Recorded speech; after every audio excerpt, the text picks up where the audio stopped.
don't want to spend all your time doing. Yeah.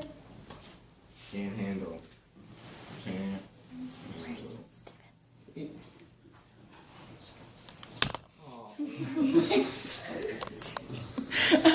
I had to show myself. Alright, can I do my speech now? No. Thanks. Okay, so you guys are all at a really cool party at Pi Kappa Alpha, the coolest frat on campus. And it's a big party, there's a lot of people there, and then you catch the eye of the best looking person there, and she comes over, or he comes over to you. You guys start kicking things off, and then he or she asks, hey, let's take this somewhere else, and you agree. So you guys go where you go, and things are getting steamy, but then you realize, hey, I don't have protection on me. What should I do? Well, I'm here to help make that an easy question to answer. I'm a typical college student just like you guys who are in sexually active environments basically every minute of the day.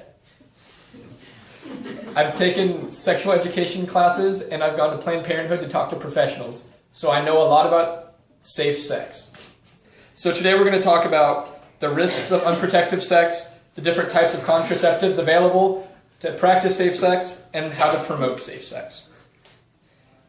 Sex without a condom increases the chance of unplanned pregnancy or developing an STD. StateTeen.org states that nearly 3 in 10 teenage girls in the United States will get pregnant at least once before the age of 20 if they practice unprotected sex. That's more than 700,000 teen pregnancies per year. StateTeen.org also states that using a condom every time reduces pregnancies by 98%. In 2008, the U.S. Department of Health and Human Services ranked California 18th out of the 51 states for the highest rate of teen pregnancies. That has much to do with the lack of mandatory sexual education in schools and also the increased promiscuity of people. Promiscuity.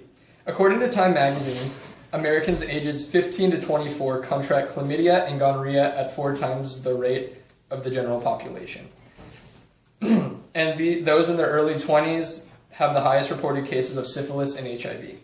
Being young adults, it is important to ask your partner of his or her sex health and to always carry protection with you because you never know what's going to happen.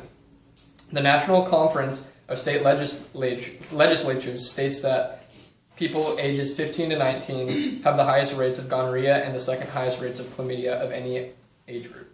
According to Planned Parenthood, safe sex lowers your chances of developing an STD by 98%. There's not a way to prevent STDs by 100% clear and stuff, but protection helps a lot. But if you ever notice something on you, like a deformity, go get tested because you never know what it's going to be. Some repercussions of unplanned pregnancy are basically, it's the leading cause of high school dropouts nationwide. StateTeen.org states that less than 1/2 of teen mothers ever graduate from high school and fewer than 2% earn a college degree by the age of 30. All the hard work and potential that they had leading up to high school was crushed because of one night of unsafe sex. 3 girls from the high school that I went to had kids in their senior year of high school and they were all forced to drop out. So basically they work at, one of them works at Hooters and the other 2 work at Subway, and they're working low-end jobs just to make enough money to support their child. You now know that unprotected sex has major consequences. Now let's take a look at the various types of contraceptives available to practice safe sex. The first type of contraceptive I'm going to talk about is a condom, which I have right here. You can get these at the Student Health Service for free, and there's a giant basket and you can take as many as you want. So I'm gonna pass this around. It's studded for your pleasure.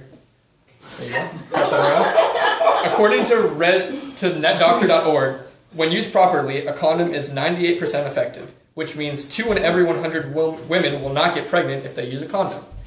You're probably thinking, yeah, right here. Hey guys, we're talking about safe sex, so please sit down and listen. There's also female condoms available. It's much like a male condom, but instead of going on the penis, it goes inside the vagina.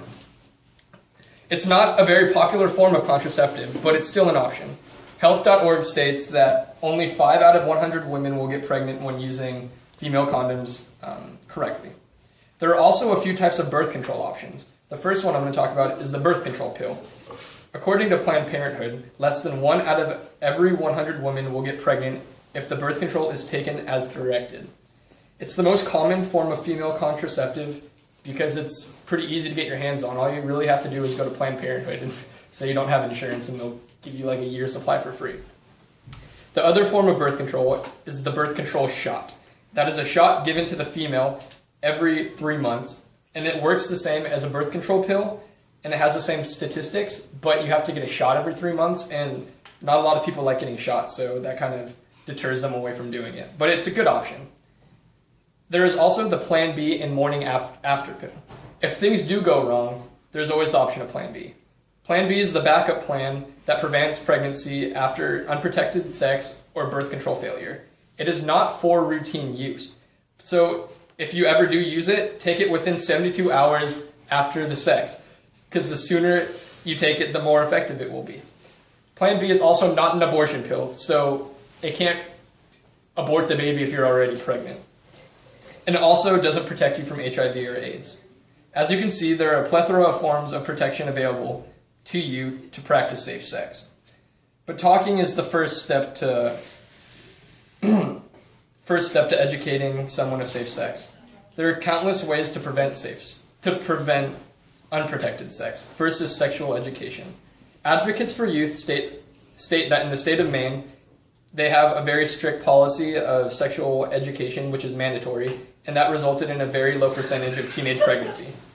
It is important for high schoolers and college students to be educated because they're bound to be sexual active at some point in their life, soon in their life.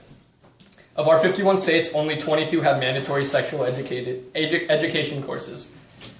We need to push for mandatory classes so that people are better educated and know more about safe sex. Can I have that? Actually, it's really distracting.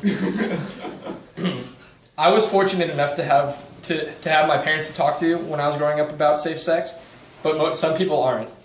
But you can always talk to a doctor or a Planned Parenthood professional. High schooler Emma Walton stated, "I have heard students using plastic wrap as a contraception, and the sex myths don't stop there, and she feels like teachers are instructed to ignore questions about sex. It's always better to just ask someone if you don't know what's right or wrong, even if it is awkward." And also, lastly, be the person to talk to. If someone ever comes up to you who is confused about safe sex or doesn't know what safe sex is, give them good advice and be the person that tells them use protection or use a condom. So throughout this speech, we have covered how practicing safe sex will lead to a lower chance of unplanned pregnancy and a lower risk of developing an STD. We went over the many types of contraceptives available for you to use to practice safe sex, and we also talked about how and why it is necessary to spread the word about safe sex. I hope we all have a sense of urgency about practicing safe sex. One foolish night of unprotected sex can ruin your life for good. I hope that the question is now easy to answer, and that when you're in that situation of not having a condom, you think, hey, no glove, no love.